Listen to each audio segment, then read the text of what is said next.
$65,000 judgment in her lawsuit against the owner of a neo-Nazi website and one of his followers. We'll tell you what happened. An appeals court judge rules that Mississippi's redistricting plan violates the Voting Rights Act. A huge win, but there's still a lot to be done to protect your vote. Meet the woman who wants to be Mississippi's first African-American Attorney General. Can't wait for that. Jeffrey Epstein, accused of sex trafficking, allegedly committed suicide in prison. What happens next? And how did that happen? And a Georgia Southern student athlete is arrested because a bird pooped on his car. We'll explain. It's time to bring the funk on Roland Martin Unfiltered. Let's go. He's got it. Whatever the biz, he's on it. Whatever it is, he's got the scoop, the fact, the find. And when it breaks, he's right on time and it's rolling. Best believe he's knowing. Putting it down from sports to news to politics. With entertainment just for kicks, he's rolling. It's on go, roll, y'all. It's Roland Martin, yeah. Rolling with Roland now. He's funk, he's fresh, he's real, the best, you know he's Roland Martin now.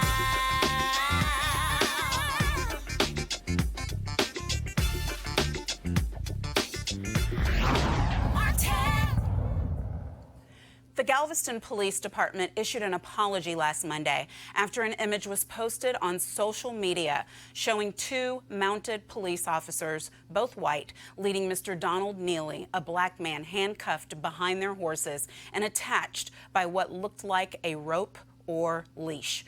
The police department acknowledged that the incident may have, quote, unnecessarily, end quote, been embarrassing for Neely and apologized for the poor judgment of mounted officers P. Broach and A. Smith. Well, that's not good enough.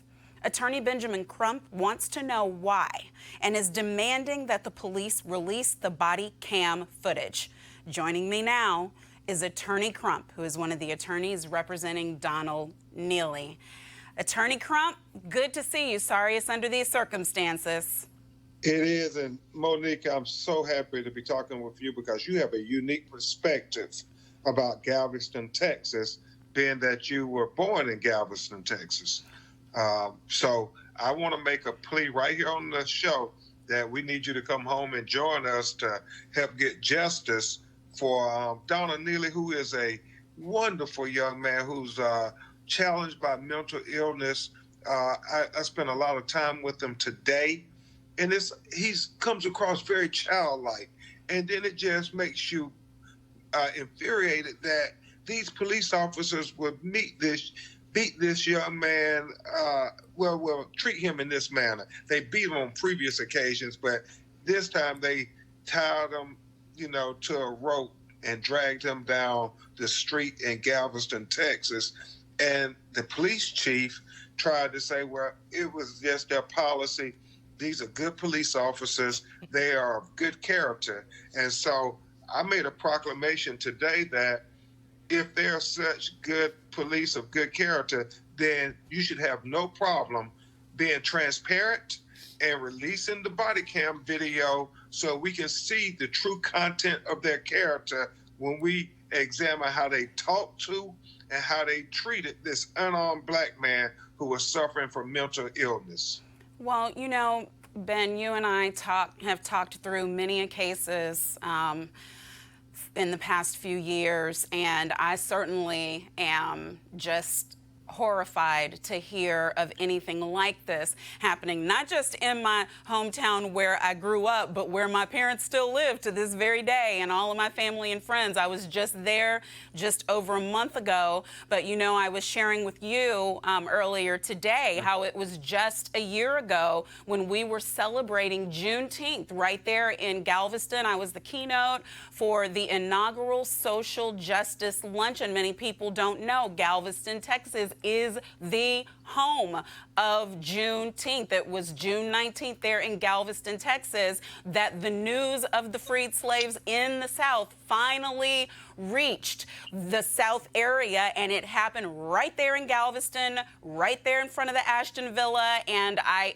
ended up reading from parts of Frederick Douglass's speech just this year while I was home. So we are all reeling from this information. And one of the things that I'm wondering, Ben, because we've been told so far that the guidelines provided for this practice, which seems to any blatant observer of humanity to be inhumane. Is it true? Have you had an opportunity to review and see that this actually was something the police were trained on?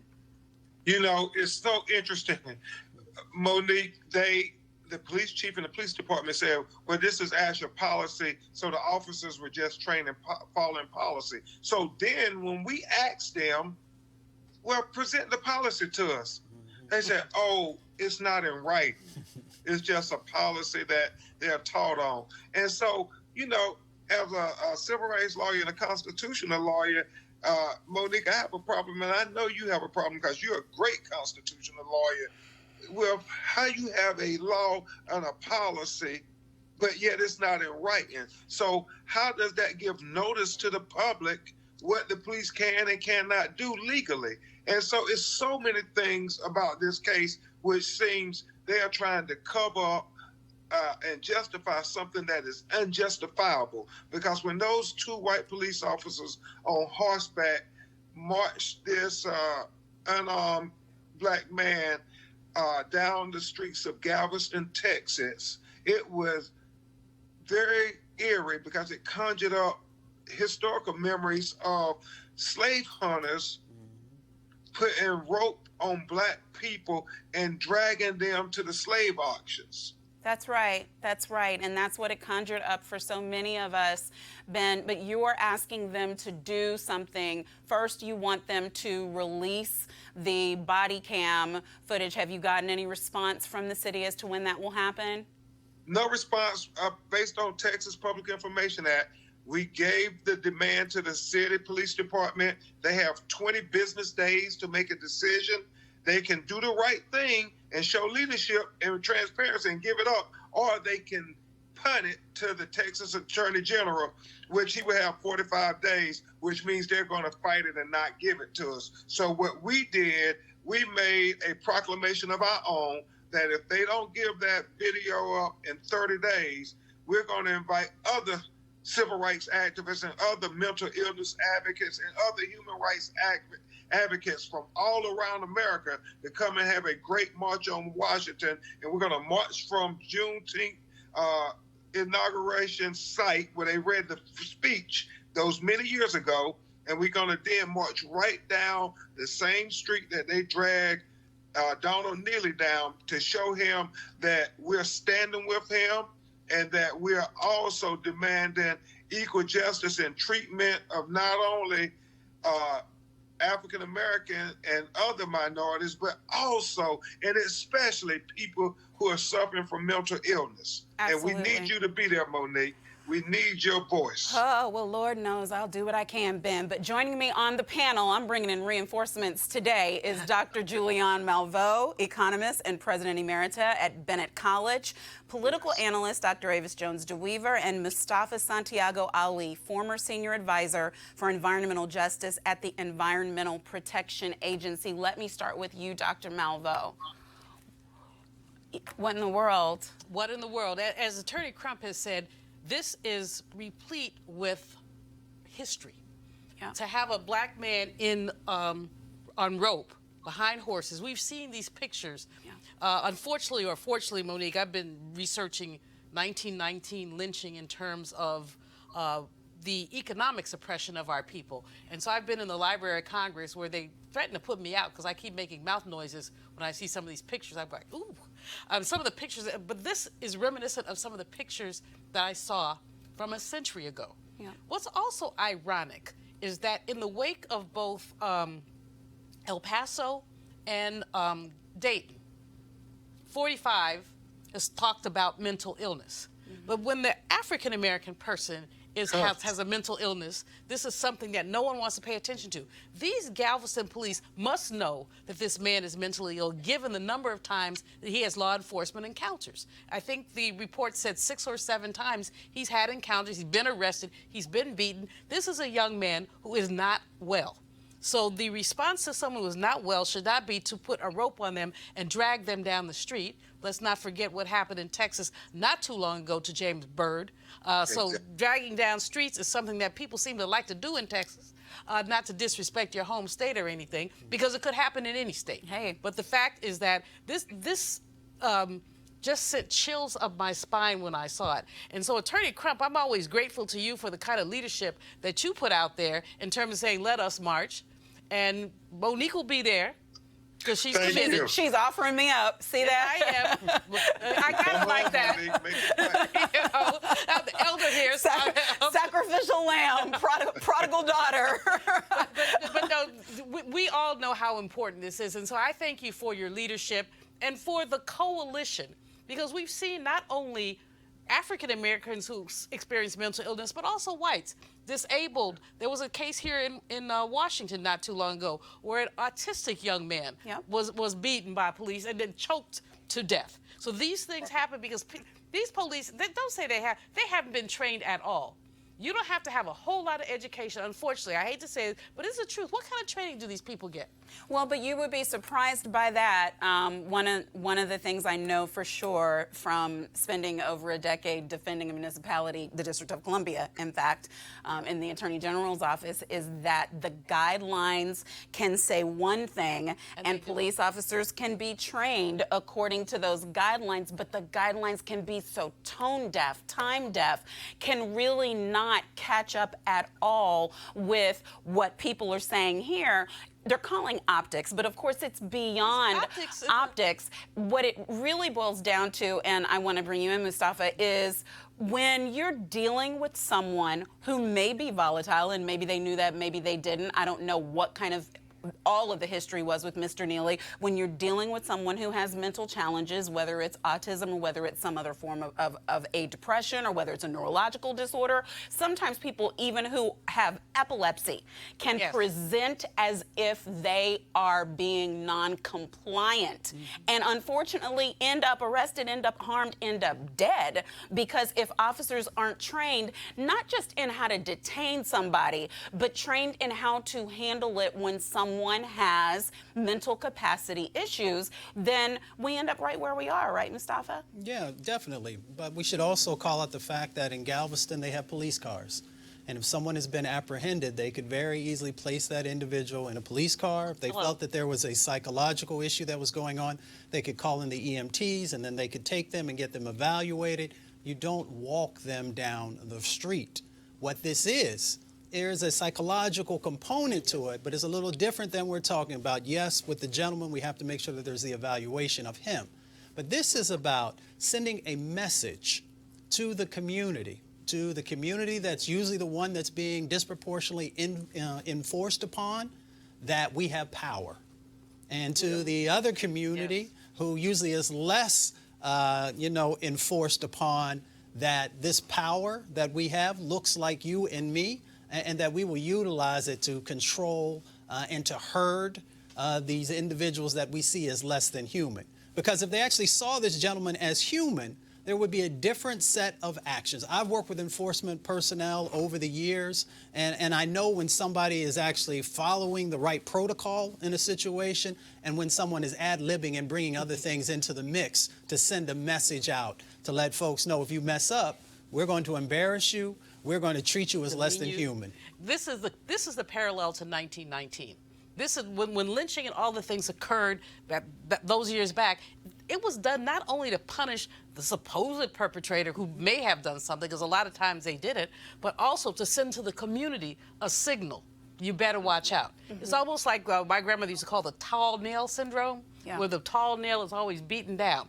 So some brothers were lynched because they bought a car, or because they became postmaster, or because they were uppity. Now, this gentleman was embarrassed in his community demeaned and humiliated, and it's sending the same kind of signal. I mean, your point about who does what and how is so important. So these police officers really, frankly, need to be fired. I know it's not going to happen, but Attorney Crump, if you're still here, you get right. on that. No, he's still here, but I want to bring in Avis. Avis, do you have a question for Attorney Crump, or just a comment? Well, you know, first of all, just a comment. I kind of want to sort of piggyback on what Mustafa was saying. I think he hit the nail right on the head. This is a function of dehumanization, really. That's really what this is. They did not see this gentleman as a human being. And they felt that it was then appropriate to have him led by a rope via their horses in that way, as if he was some sort of chattel. I mean, this really does harken back to chattel slavery. And so, you know, as Attorney Crump moves forward with sort of calling them out on this and making them prove whatever policy they supposedly have and making them produce whatever video evidence that they have, I'm wondering, too, is he considering any sort of damages that might be available to this gentleman for having his rights, I believe, his human rights attacked in such a public and humiliating way? What say you, Attorney Crump? Where's the lawsuit? Well, certainly we're going to explore all the legal remedies available to Mr. Donald Neely, but we want to get him help. I mean, spending time with him, he needs to have medical assistance. And so we're going to do everything legally. And in fact, we know this body cam video, at least we believe, I should say, that it has nothing good to justify what these officers did, because had it had something that showed their good character, we would have seen it already. So we know they probably used derogatory and possibly racial derogatory language on that body cam video. That's why they're not releasing it.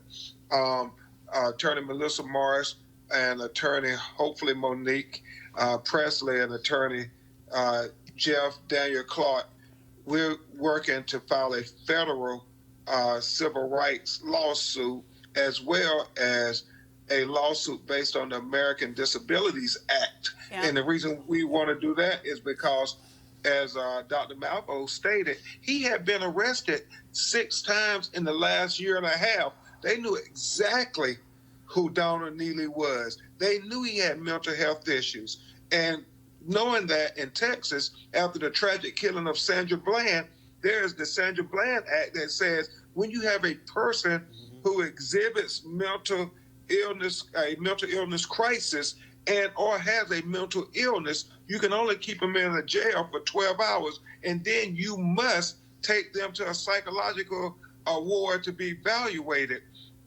Where they kept him about 22 hours, and then when they let him out, they just let him out on the side of the hospital. Now, a person who is suffering from paranoid schizophrenia and is bipolar, you let them out on the side of a hospital, and they're already homeless.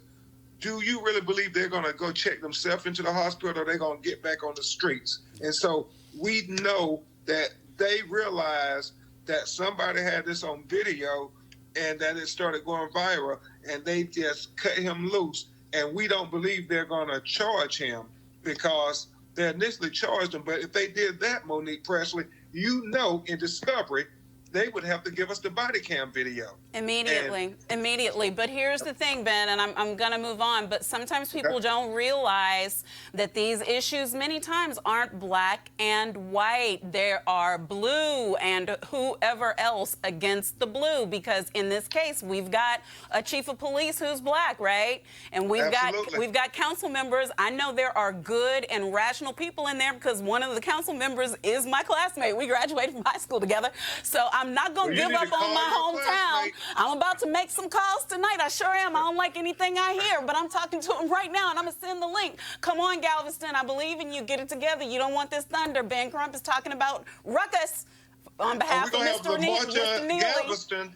And Bishop Dixon from Houston said he's going to get at least 10,000 black folks to come and march in your small hometown. Oh, help us, Lord. Suck it now. Okay, well, Attorney Crump, I'll be talking to you. Please wish Mr. Neely our best. We are praying for him and hoping that justice is done in this case. Thank you so much for being with us today. Thank you, and we need you to come and lead the march, Monique. Bye, Ben. She'll be there. Bye. Okay, on to the next one. The Lawyers Committee on Civil Rights Under Law had two major victories recently. Yes, one involving Taylor Dumpson, the American University student who was trolled by neo-Nazis, and the other involving redistricting in Mississippi. Roland talked to Kristen Clark, President and Executive Director of the National Lawyers Committee for Civil Rights Under Law, about both cases this morning on the Tom Joyner Morning Show. Speaking of folks who are fighting the good fight and going after those who stand in the way of black folks, Lawyers Committee for Civil Rights Under Law, there are a lot of civil rights organizations, there are civil rights groups out there, law groups out there who are doing fantastic work, and I fundamentally believe the Lawyers Committee does not get enough credit. Tom, just recently, they represented a black woman, an AKA, a student at American University who was the president, who, and these racists went after her, trolled her, targeted her. Well, guess what? They just got a $750,000 judgment against this neo-Nazi. They have been doing some great work joining us right now. And as the leader, Kristen Clark of the Lawyers Committee. And Kristen, this case, we all remember this case because this young lady was a student, and it was just unbelievable what they were doing to Taylor Dumpson. And you all represented her, and now all of a sudden she was the first black woman president in school history at American University, and now you all have set these neo-Nazis in their place. We have, and you know, the troll campaign, the racist troll campaign that was unleashed on her was led by a group called the Daily Stormer, one of the worst neo-Nazi groups out there. And they started this campaign the day after her inauguration. They hung nooses from campus. They hung banana peels with the words Harambe Bait inscribed on them and the name of her sorority. And most importantly, they instructed their followers to go after her. They doxed her, meaning they published her contact information and social media profile. They would tell people where she would be on campus. And a doctor diagnosed her with post-traumatic stress disorder. She suffered from anxiety, depression. She suffered severe weight loss. Her grades suffered. She was afraid to walk around on campus, all because of the activity of the Daily Stormer and its publisher. And so we sued the Daily Stormer. We brought a federal court case, and we won on Friday. And it's a groundbreaking victory because it's the first time in which a federal court has ruled that online troll activity is the kind of activity that can violate our public accommodations laws. You might remember that our public accommodation laws came about during the heyday of the civil rights movement, or when black people were denied the right to sit at lunch counters and to go to certain hotels.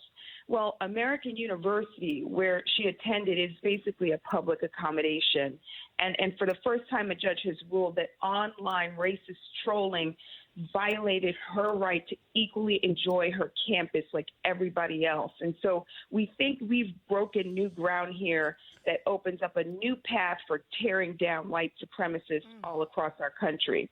Did you also just recently win a case down in Mississippi for black voters? We have.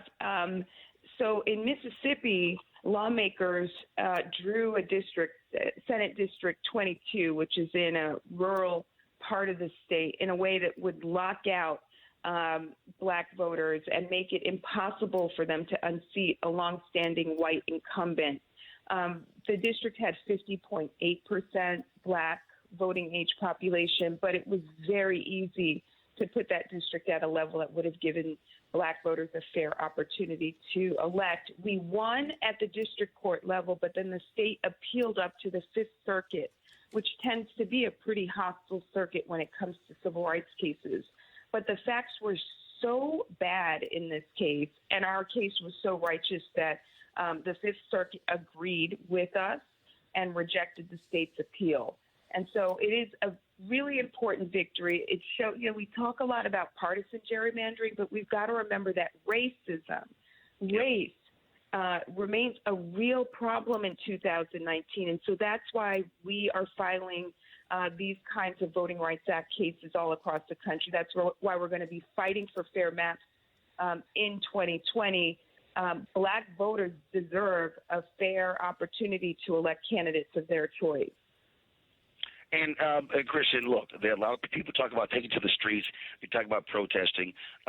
We know the history of Thurgood Marshall, the NAACP Legal Defense Fund. But the reality is, when you talk about who are also warriors in this fight, it's the lawyers who are going to court, who are using the law as a shield to beat down racism. We'll see this fight continue. And so people have to understand why they also must support the Lawyers Committee for Civil Rights Under Law, because bottom line is you got to win in the courts as well. That's right. And I like filing lawsuits against people who violate Black people's civil rights. We do it all day, every day, and we're winning a lot of our cases. So I hope people out there will support Black-led civil rights legal organizations that are all about fighting back against racism and the hate crimes that are out there and the rise in white supremacy, fighting for our voting rights. And you can visit our website at www.lawyerscommittee.org and hit that donate button. Stand up for the work of Black-led civil rights organizations. Kristen Clark, I also think that what you're doing is so admirable, and so much so that tell us what Taylor is doing now. She is in law school, and she is fighting, hopes to fight for social justice alongside us one day. That is awesome. Congratulations. Yeah. Thank you so much. Keep fighting the good fight. We appreciate you. Thank you. Jennifer Riley Collins is running for Attorney General as a Democrat in Mississippi's 2019 statewide election. She is the first Black woman ever to be nominated to Attorney General in Mississippi. She joins me now to talk about the race and what her plans are for Mississippi. Welcome, welcome, welcome. Thank you so very much. I'm excited to be here.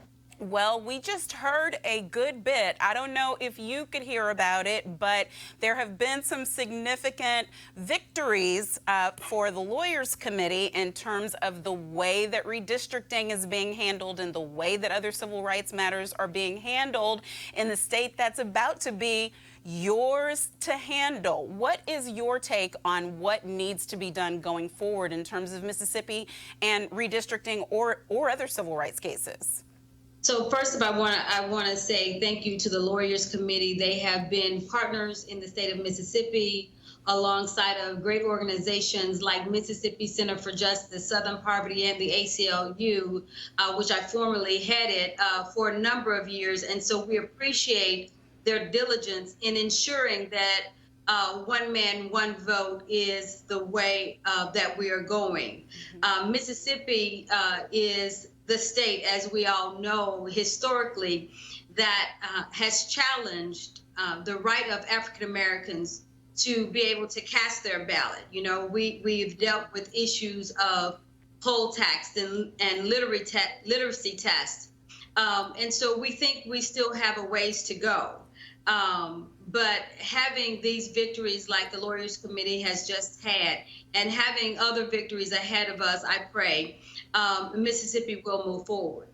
Well, and can you explain, because I know that there may be some people watching who are wondering, what is the difference between what an attorney general does and what a district attorney does and what the responsibilities are in that role? Because I really want those watching to understand just how big of a deal it is, what is about to happen, and we are so thankful that you are going to be in that position. Well, I look forward to being in that position. The Attorney General is the chief legal officer for the state. We are the legal representative for the people of the state. The district attorney here in Mississippi, we have 22 districts, circuit court districts, and district attorneys deal only with criminal matters that come before the court, felony matters, that is. And so when they work at the county level here in Mississippi, the Attorney General's office, even though the Attorney General is referred to as the state's top cop, that is only one aspect of what the Attorney General is responsible for. The Attorney General is responsible for making sure that the law applies to all of the state's citizens. I will tell you, I am the only candidate in this race that is committed to doing that in the state of Mississippi. And we really need someone who has your experience, your sensibilities, your view of what it means for justice to be applied equally. Sometimes people don't understand how important it is to have persons of color, Black folks and women in these roles. So what is it that you hope to be able to accomplish should you take on the office? So we, of course, want to make sure the law is evenly applied to all Mississippians. Mississippi is a very diverse state. From whether you identify as Black, white, or another race or ethnicity, whether you identify as gay or straight. We are a diverse state, and it is important that the law protect all Mississippians. In Mississippi, we lead the nation when it comes to issues of healthcare disparity. As the Attorney General, I will make sure that we are advancing, making sure that people are taken care of. I will join with other Democratic Attorney Generals across this nation who have pushed back against issues regarding the ACA. In Mississippi, where we need health care, we have to have someone who will go and fight. When we talk about the opioid crisis and how the opioid crisis has how manufacturers have targeted communities in Mississippi, communities where there is no easy access to health care. We have to make sure that we have someone who will be me, who will stand up to corporations and say, you're not going to prey upon people in our state. Being a Black woman, being a mother, a veteran, I understand and bring to the table perspectives that otherwise will not be represented. And so I think that is the importance of electing me and making sure that I'm at the table. I said it before and I'll say it again. Shirley Chisholm said 51 years ago, that if they don't give you a seat at the table, then bring a folding chair. I say in 2019 that it's time for us to take the seat that is already at the table. Well, that's because right. Our voice matters. That is right, and we certainly agree with you. Attorney Riley Collins, thank you so much for joining us on the show, and we will be following this closely and rooting for you. We wish you every success. If I may say, please, if you'd love to check out our website, Jennifer 4AG, to learn more about our campaign. Thank you so very much for having me on today. Thank you. Jeffrey Epstein, in jail, waiting for his sex trafficking trial, allegedly committed suicide over the weekend. There are a number of questions surrounding his death and what happens to his victims now. Let me start here. I don't know if people really get how improbable, borderline impossible it is for that to have gone down the way the story is saying it went down right now, at that kind of facility with that kind of prisoner. Well, Barr is now saying that there was inadequate security in that time period. But you know what? When we look at the names of people who are mentioned, the man who lives in the house that enslaved people built, you know, also known as the White House, but the house that he was projecting when he said maybe Bill Clinton had something to do with this. The fact is that his name is in that file too. So this does seem highly improbable. It also seems the height of chicanery. And my hope and prayer is that these many victims of this man will get justice, and that their justice will involve not only the indictment, if not conviction, of the woman who was his co-conspirator, who seemed to be his procurer, but also that they're able to get some kind of wholeness, some kind of, he's leaving this multi-billion-dollar estate. Well, heck, divide it up between these women and make sure that they're able to get the kind of help and some of the other things that they need. This, you know, when I Saturday morning, I thought that I was in the Twilight Zone or something. I said, this didn't happen. Right. You know, and then you have the conspiracy theorists and the others. But the most important thing, Monique, is that the former Secretary of Labor, who was the Attorney General in Florida at the time, cut this dude a deal that let him spend 13 months on work release in his own office, where there is evidence that he wasn't working, he was just chilling. But 13 months for multiple counts of sexual abuse. And that, blessedly, the feds did step in to do more. But this really speaks to the contempt for women. Yeah. The contempt for women that our law has to say that it's okay. I just need to do one more thing, because I was hoping the panel could get in on our Mississippi girl. We're trying to move on. We're trying to move on. I went to school in Jackson County, Mississippi, a bazillion years ago after I got put out of a bunch of schools in San Francisco. I am so excited about her. That's all I want to say. Yep. I am just so excited about her. Mississippi truly needs her. Yeah. But back to Epstein, you know what? We need to find out who killed him, because he didn't kill himself. Well, and here's the thing, Mustafa.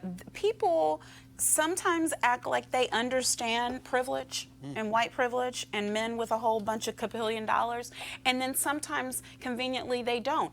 In my mind, there's no reason, based on how he had skated through the system thus far, for him to not be cautiously optimistic about it, the way it was going to go this time. The first suicide attempt didn't make any sense to me. This didn't make any sense to me. People are saying they were talking to him and he was in good spirits. What gives? Yeah, because so he was with his attorneys until, I believe, 6 or 6:30 the night before he passed away. Okay. Let me be real clear. We probably don't have a lot of faith in Attorney General Barr to make sure that this process moves in a transparent way, and that the letter of the law is followed. But we'll see, okay?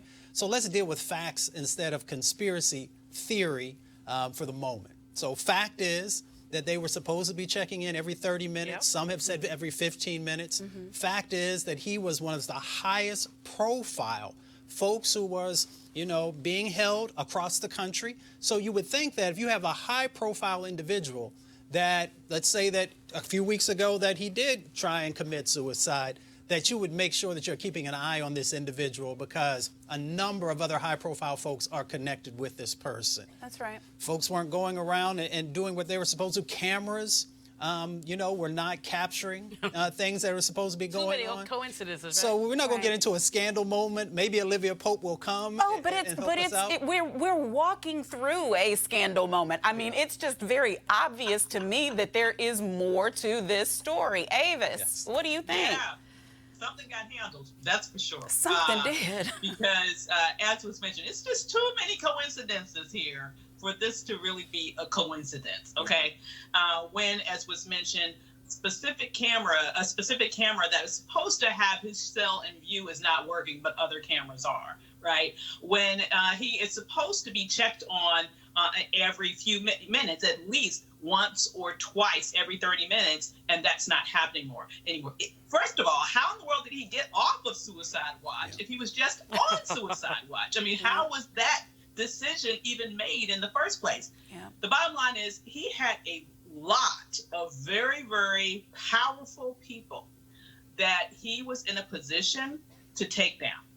And so this creates a situation where when you have all of these other coincidences, and you at the same time have the reality that he has information on a number of very high profile people all the way up to 1600 Pennsylvania Avenue, it does make me wonder if what is being told to the public at this moment is the truth.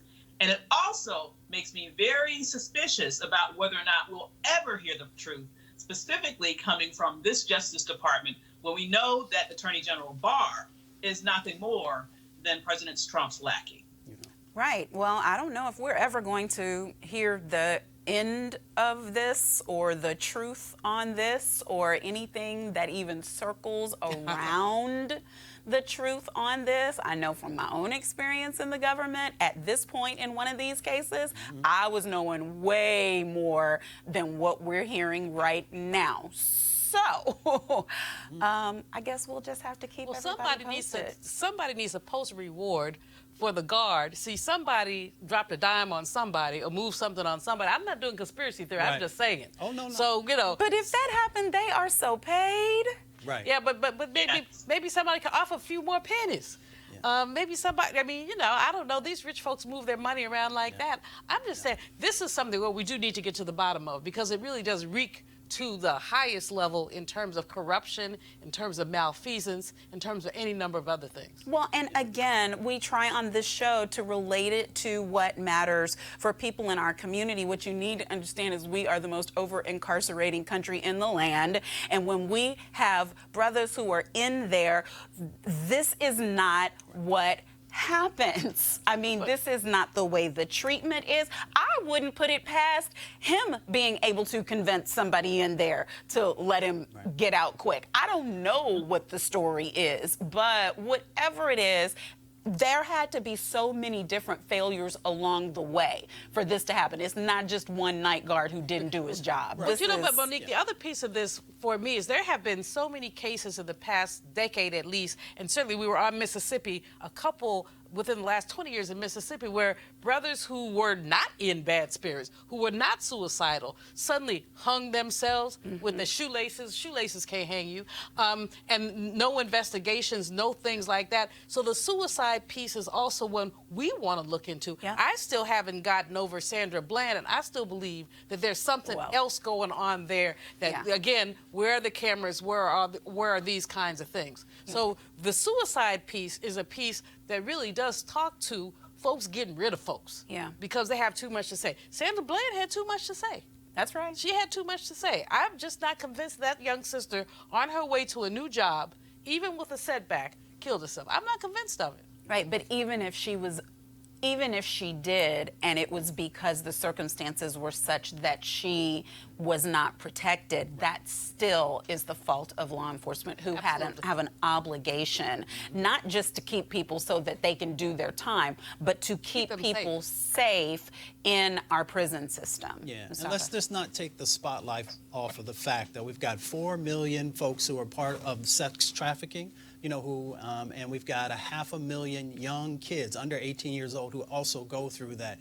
So now that he's no longer the center of attention, let's still make sure that we keep the spotlight on folks who are being abused, and many of those are unfortunately women of color who are going through these situations. Absolutely, absolutely. We are going to take a break, and then we'll be right back. You want to check out Roland Martin Unfiltered? YouTube.com/Roland S. Martin. And subscribe to our YouTube channel. There's only one daily digital show out here that keeps it black and keep it real. It's Roland Martin Unfiltered. See that name right there? Roland Martin Unfiltered. Like, share, and subscribe to our YouTube channel. That's YouTube.com/Roland S. Martin. And don't forget to turn on your notifications so when we go live, you'll know it. You've heard Roland talk a lot about marijuanastock.org because he wants to keep you informed of investment opportunities that make sense. We have all watched the growth of the cannabis industry. A recent report by New Frontier Data estimates the global cannabis market at over $340 billion. That's with a B, y'all. We know that marijuana legalization is sweeping the country state by state. We also know that marijuana has a good cousin, the hemp plant, with a much higher concentration of CBD. That means hemp gives you all of the medical benefits of marijuana without getting you high. Until recently, hemp farming was practically illegal in the United States and heavily regulated by the DEA. However, the 2018 Farm Bill recently passed in Congress, making it legal to grow hemp CBD in the United States and creating one of the largest commodities worldwide. And they need land to grow all of the plants. This is not rocket science. It's just an incredible investment opportunity, and that's why our good friends at 420 Real Estate come in. Their business model is simple. They buy land that supports hemp CBD grow operations, and lease it to licensed, high-paying tenants. That's right, they are hemp CBD landlords, and you can get in on the action. The folks at 420 Real Estate decided to do something special for the Roland Martin family. Originally, the minimum investment level was $500. Right now, you can invest in this crowdfunding campaign for as little as $200. That's right, $200 up to $10,000. Let me recap. This is a $340 billion industry that is still growing, and you can participate with as little as $200 to invest. To invest, go to marijuanastock.org. That's marijuanastock.org. Get in the game, y'all. Do it now. Life Lux Jazz is the experience of a lifetime, delivering top-notch music in an upscale destination. The weekend-long event is held at the Omnia Day Club Los Cabos, which is nestled on the Sea of Cortez. Ooh, I'm going. In the celebrity playground of Los Cabos, Mexico. The Life Lux Jazz experience offers the ultimate getaway for discerning jazz aficionados by pairing an upscale international destination with luxury accommodations, fine haute cuisine, top shelf libations, breathtaking golf, exhilarating spa health and wellness options, and much, much more, while showcasing some of the biggest names in entertainment. The second annual Life Lux Jazz Experience continues to build upon its success and heritage with Jazzing Around Los Cabos, a celebrity expansion of accomplishing its goals of sharing all the finest the destination has to offer, including daytime excursions and mini concerts, including the Spirit of Jazz Gospel Brunch and Jazz Sunset Cruise. Confirmed guests are comedian actor Mark Curry with Gerald Albright, Alex Bugman, ooh, I can't see that one, Raul Mendon. Okay, they're spelling it out for me, but I'm still messing it up, y'all. Incognito, Pieces of a Dream, Kirk Whalum, Average White Band, Donnie McClurkin, Shalia, Roy Ayers, Tom Brown, Ronnie Laws, and Ernest Quarles. For more information, visit the website at lifeluxjazz.com. That's lifeluxjazz.com.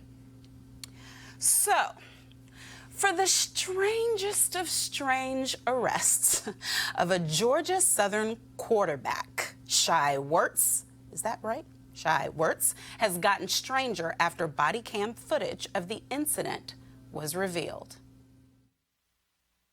You can see it on the windshield. That's not bird poop. I swear to God, that's bird doo-doo. That's not bird poop. I swear to God. That's a lot of shit, man. I tried to clean it last night at the gas station. I can still wipe it off. Werts was charged with cocaine possession and speeding in County, South Carolina on July 31st, which led to him being arrested. It was later determined that the substance the police scraped off the top of his car was not drugs at all, but bird poop. Werts had been suspended by the team on August 2nd, but was reinstated 2 days later once the drug charge was dropped. Now, see, we giggle, but that brother could have been dead. You know? He could have been dead, Dr. J. No, that's exactly the way it goes down. Well, when you use the words police and intelligence, they probably shouldn't be used in the same sentence, at least not in this case. You couldn't smell the bird do, but his coach, I think, said something about him that was really important and that we have to just lift up, which is his composure and demeanor during this incident was commendable. A lot of people, I probably would have been cursing, angry. What you mean, cocaine? So he really did. That young man, and he's a young man, college senior, comported himself wonderfully. But as you say, number one, he could have been dead. Yeah. Number two, his academic career could have been ended if they just asserted that it was bird poo and never chose to test it. Yeah. They could have gone to court, as you know, and goes to court, but they find out it's bird poo, but meanwhile, back at the ranch, he's lost a semester. Yeah. And so the consequences of police stupidity, especially for black and brown men and women, but men more so than women, the consequences are stupendous. Yeah. And we really, so, you know, I am appealing to police chiefs and others, get your folks some training, get your folks some sense. I mean, you can't buy sense in a Cracker Jack box, but there's some places you can get it from. These folks need some training. That could have been handled so differently. Right, but it's not just stupidity to me, Avis. You know, a lot of these things I see in terms of intentionality, and no, just as Dr. Julian just finished saying, it could have gone a different way but for his demeanor. But these are circumstances where we would have righteous indignation and just cannot afford to. I was just hoping and wishing and had my fingers together saying, please ask him to taste it. Ask him to taste it and then figure out if it's cocaine. I would have just gotten some very petty pleasure out of that. But, you know, the bottom line is, it is a serious situation when you have individuals who have all this power that they have with a badge, but they don't have the intelligence that's necessary to go with it. And also, many of them have, I believe, quite frankly, a bit of a power trip that they find themselves on, where they just want to assert their authority, whether or not what they're doing is right. And at any given moment, you're exactly right. It could escalate out of control and someone can end up dead. And we know that's more likely to happen to Black men than it's likely to happen to others. And so thank God this young man survived this encounter. But I certainly would have gotten some pleasure had that cop eaten some bird poop. Right. The other thing we don't think about, Mustafa, is he could have been doing something else wrong. And they would have used this unjustified circumstance and this non-so-called drug that they found. And then what if he's got some weed? You know, what if there's something else that he's not supposed to have? That would have been then a legal stop. I mean, people don't get how police use things that they sometimes know full well are not accurate as pretext to stop and search and frisk and detain and arrest men of color. I mean, that is what we see every single day. And that's why you have to know your rights. And you have to stand your ground in the sense of knowing what your rights are. No, you don't, Mustafa, but I mean, come on, I'll listen to you. No, I go back and forth with my brothers about this all the time. Well, what I mean by that is that, you know, if they want to search your car, then you can tell them that they need to go and get the warrant that's necessary for them to get it. And I understand that there are dynamics that play out in that situation. But here's what one of the additional things that we should be focused on. If this was a white gentleman who was driving that car, would they have made the assumption that it was cocaine? Nobody's ever seen a movie where a cocaine dealer had cocaine, you know, polishing it on his car, or any of the other dynamics that go on in that space. They did this because it was a young man of color, and they made the assumption that it could possibly be that substance. And that was going on there. And as the sister said, this is about power. We talk about power all the time, how it plays out, and we have to be very focused on that. But there's another folks who also should have probably taken a moment, and that is the school. So if they went ahead and were going to, and luckily they reinstated him, but they jumped to the conclusion that he must be guilty instead of saying, let's wait until the investigation is completed, and then we will make a decision about what we're going to do. Right, and I think it was Dr. Avis who was saying in the last story, when we're not being seen as human, because that's the training that's needed. It's not police training exclusively. It's sensitivity training. It's really humanity training. When you were dealing with Black and brown, you have to see a person, not a threat, a person. But all right, we'll keep you posted on that one, y'all. Thank God we're getting to what seems like a good ending.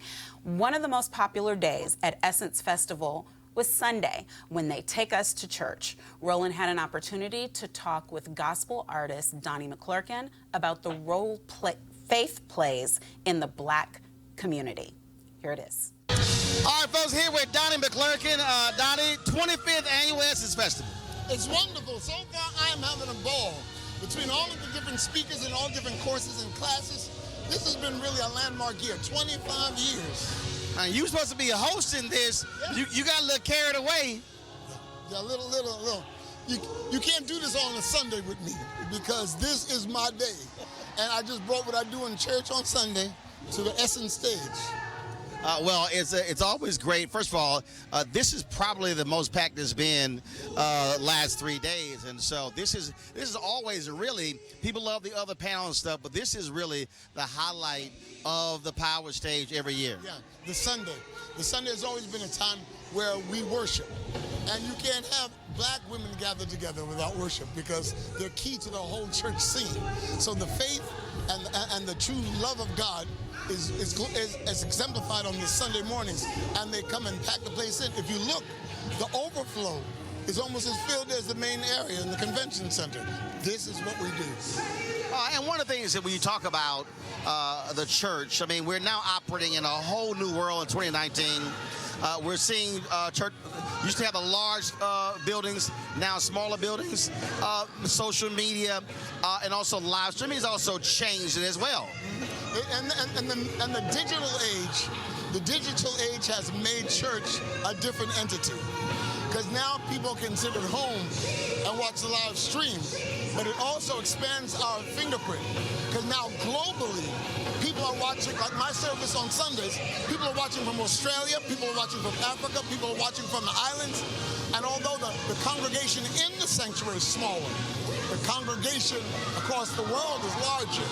And if you're wise enough, you know how to maximize the digital change and present the gospel in more of a global sense. And these are also people who also financially support, even on the digital side. Yes, they literally sow into our ministry by our text to give.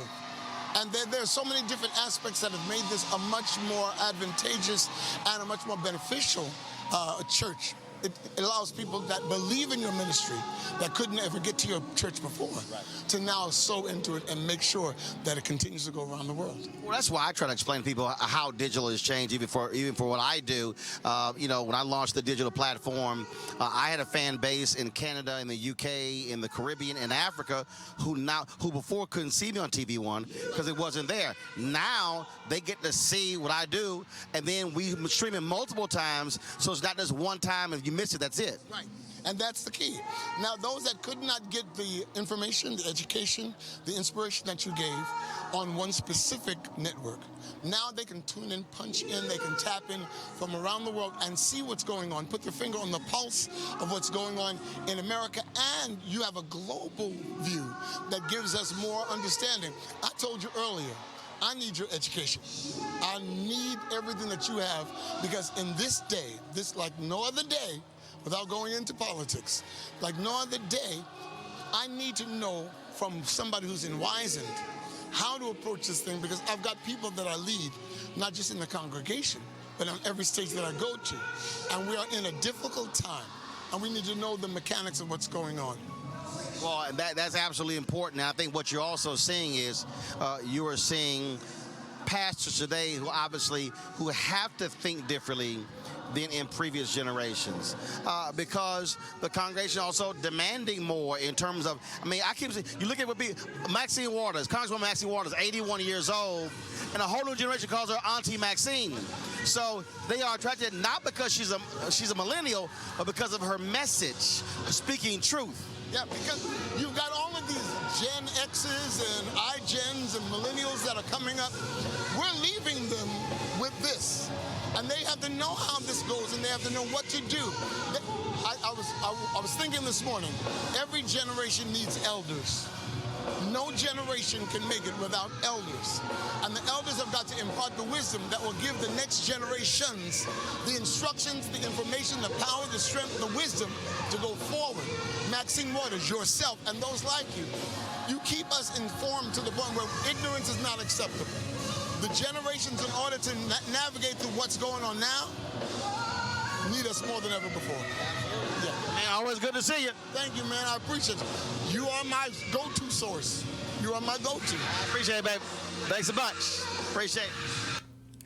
Well, that concludes another episode of Roland Martin Unfiltered. I want to give a special thank you to our panel, the lovely and always brilliant Dr. Julianne Malveaux, Mr.